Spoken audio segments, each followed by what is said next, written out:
Hey, welcome back to another of our discussions in our series about questions and objections that people have to the Christian faith. And today we're going to be talking about what people call the problem of evil or the problem of suffering. We're going to be wrestling with the reality that there are terrible things that happen in the world. And I just have to say, this discussion, unlike a lot of these others, is kind of a different one for me, because as many of you know, this is a thing that at various points in my story, I've had to wrestle with personally. I feel like the first time I really existentially felt the weight of this was 11 years ago now, when our daughter Rebecca was born. And by God's grace, she survived, but she was born at 26 weeks. And we spent weeks kind of just on that precipice where we didn't know whether she would make it or whether she would have any kind of lifelong disabilities from the early birth, even if she did survive it. And while again, I feel like the Lord was merciful in not letting me bear that, I, in my heart, really started wrestling at that point with God and with these questions. And then, again, for all of you that know our story kind of obviously, a few years later, a lot of that wrestling really started to, I guess, bear fruit or be put to the test, because I was with my first wife, who was diagnosed with cancer in 2016, just before we moved to Illinois for a new job. And a couple of years later, we found out for sure that it was terminal. And a couple of years after that, she passed away from cancer. And so both in terms of grieving her death, which is a thing that both before and after she passed, I did a great deal of, and in terms of just grieving the suffering that comes along with cancer and chemotherapies and what it does to someone's body and what it does to your whole family's life, and watching your kids grieve, it is a question that I have both sat with a lot of. What do I make of God in the midst of this as? And it's something that I have often been asked about by people because of my experiences. And I say that up front, first of all, to say I'm not going to be able to talk about everything that I feel like I've learned about suffering and evil and God's involvement in it in this discussion. I'm going to be especially focused on a kind of narrower question that people have about how can God exist? How can God be God if these things happen? There's a lot more to be said about it. And it's important that we as Christians not just answer the question and then think, oh, well, go on about your life. But I also say that because one of the things that makes this set of questions especially difficult is that there's really two separate questions that people are asking whenever you're dealing with this. One is a philosophical question about the problem of evil. And the other is an emotional, personal, experienced question of what do I make of God when these hard things are happening. And so I want to pry those apart and talk about first the philosophical and then the personal. But the reason that I want you to be mindful of both of those is this, because look, in the first place, often what people are asking is a fusion of these two answers. But it's really important that we recognize that both are in play. And especially it's really important for us to be asking what the situations are where the second answer is really the root of the problem. Because what worries me a lot about discussing evil and suffering in the world is that, there are people, right, who, it's their second year in college, they took a philosophy class and they want to have an abstract conversation about genocide and natural disasters and the existence of God, and that's fine. But for so many people, this really is a heart problem. And if you just give them a brain answer, if you don't understand the pain that they feel as they're wrestling with it, you're really going to do them a discredit. With that said, first, philosophically, let's talk about the problem of evil. And philosophically, in its simple form, which is imperfect, and we'll get into that in a minute, but in its simple form, it's usually summarized as this. It's God is good and loving. He wants good things to happen to people and loves them. 2, God is sovereign, and so he's in control of all things.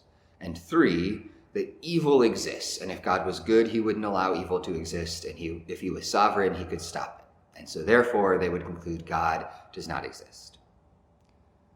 Now, before we talk about that, I just want to acknowledge there are times that Christians try to get around that issue by denying one of the premises, and I would just suggest you be careful about that. I would say that the biggest one is that oftentimes what Christians will do to try to solve the problem of evil is to say, essentially that God is not, in fact, sovereign, that he's not in control. I got told that. It was interesting. In the middle of Elizabeth's cancer, I remember several conversations, one in particular where someone just said to me, well, God doesn't cause cancer, and, I know he has nothing to do with cancer. And I just wanted to be like, what are you talking about? Like he's not in control of our bodies. He hasn't numbered our days. Even if God could just heal, even if you somehow have this diminishment of sovereignty where God isn't, ruling over the cells of our bodies, which he is biblically. But even if you deny that, if he can heal and he chooses not to, then ultimately, you have to wrestle with this question. And especially, I think sometimes people focus on human free will as the answer to this in a way that undermines God's sovereignty. And there is a real sense in which we do have free will. We'll talk about that in just a minute. But that is not sufficient to deliver us from the problem of evil either. What we need to make sure we don't do, first of all, when people ask it, even philosophically, is that we don't just kind of try to wash God's hands of any sort of involvement with the world. Because while that might help us solve the problem of evil, that actually diminishes God. And in the end is not a very comforting thought. Because a God who is not ultimately sovereign, even over the hard parts of life, is a God who can't help us in the hard parts of life. It's one thing to wrestle with God because you pray regularly for somebody to be healed and he just says, no, that's not what I'm going to do.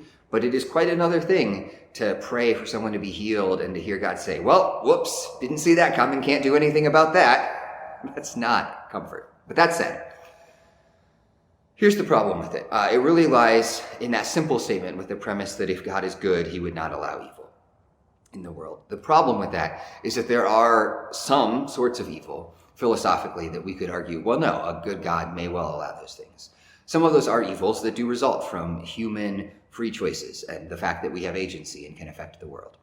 Some of those are disciplinary goods. There are times that God might allow some amount of suffering to turn us from evil or destructive courses in our lives. There's consequences for our choices. There are challenges and sufferings that grow us and help us to become stronger, better human beings. You think about the kid who gets hurt while playing, and that's actually an important part of their growth.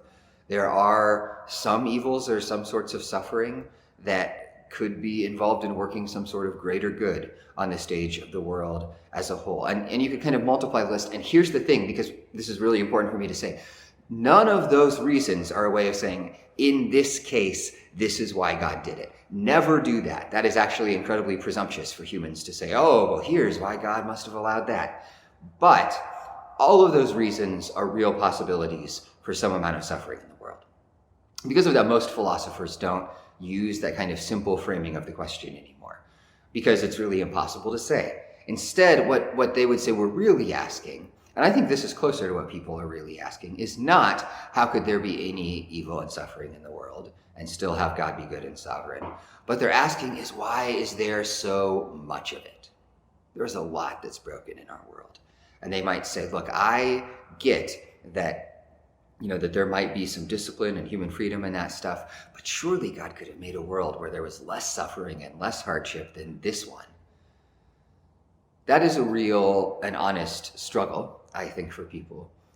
But philosophically, again, because that's where we're focused here, it still doesn't work. And the reason for that is because it assumes that we are in a position where we have a more accurate understanding of the world and of how much suffering should exist than God does, which is really to say that the only way we can ask that question is to assume that a God like the God of the Bible doesn't exist. This is really the issue in the book of Job.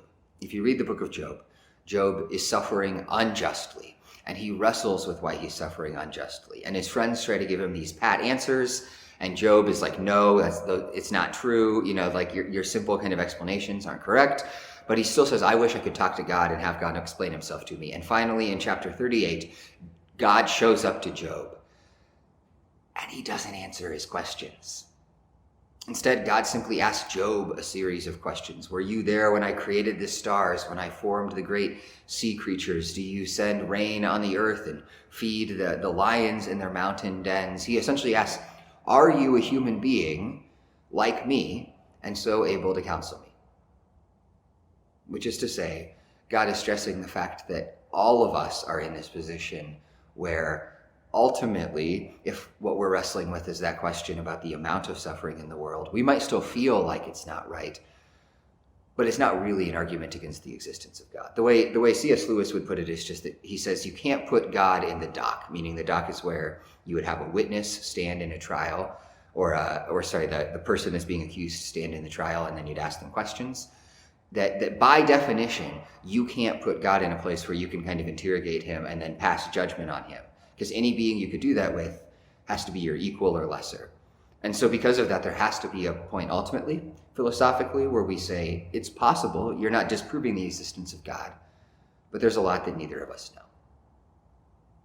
So that's philosophically, but then let's talk personally, emotionally, existentially.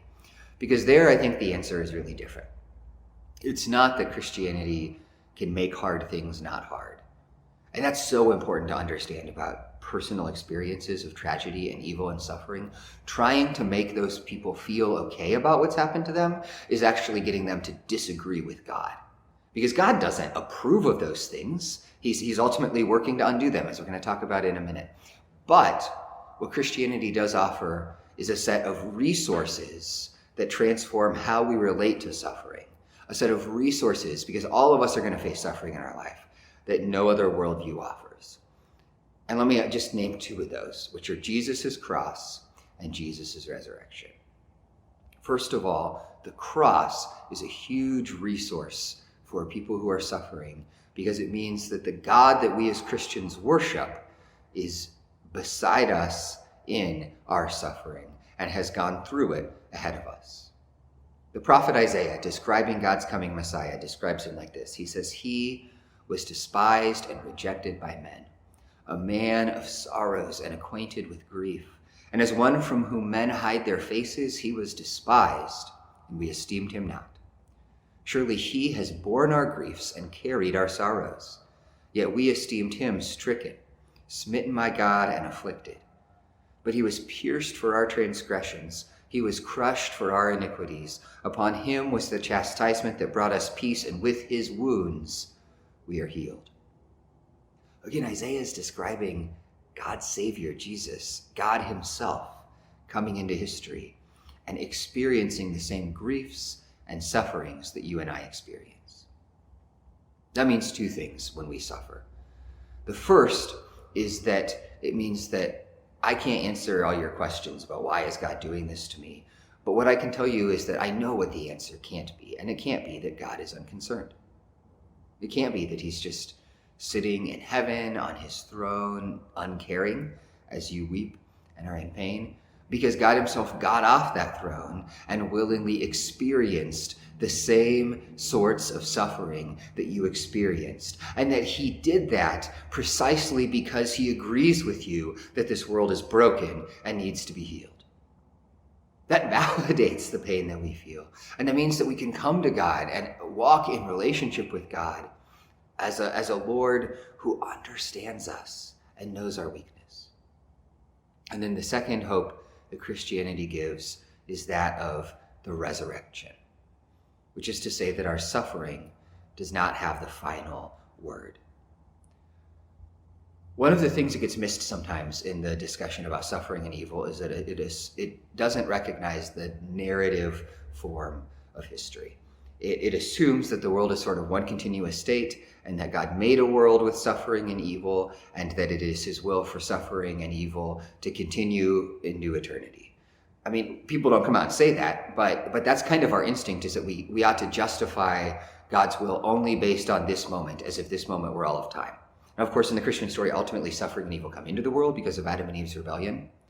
But more importantly, suffering and evil are the villains of a story who will be defeated and destroyed when Jesus returns. That in his first resurrection, the triumph was secured. And when Jesus returns and our bodies are raised and heaven and earth are made new, and all suffering and death is destroyed, and God wipes the tears from our eyes, as the book of Revelation pictures it, that means that we are in a story in which, while we are experiencing the pain of this villain and the afflictions that he's bringing on us, we know the ending of the story, and we know that he doesn't get the last word. I mean, there are books that I've read, novels, that it's like I'm halfway, 2/3 of the way through, and I just want to stop because there's so much hard stuff. But as long as it's a good story, I know that if I just read to the end, I'll see the denouement and everything kind of brought to completion, and and these heroes triumphing. And Christianity gives us this assurance that that is the story of the world. That in the end, all things will be made right. And if things are not right now, that means that it's not the end of the story yet. Now, again, that doesn't remove the hardness of the pain that we suffer in the present either. And it shouldn't be used that way. In grief, one of the things that was really frustrating to me is the way that people would use the hope of heaven to deny my grief in the present of, oh, you'll see her again someday. And the answer is like, well, yes, I will, but I miss her right now, and I'm having a single parent right now, and I'm aching for her loss right now. You don't use that to remove the hardness of this season. Jesus himself, beside Lazarus' grave, it says that he is angry. This is the right way to translate the Greek. But he's angry and he weeps in the face of Lazarus' death, even though he's about to raise him from the dead. And so the resurrection and future triumph, it doesn't dismiss or remove the hardness now, but it tells us that there is a hope beyond that hardness, that the darkness is not the final and definitive thing in our story. It gives us a sure and certain hope because it was accomplished in the past in Jesus' resurrection, and we know it will be brought to completion in the future.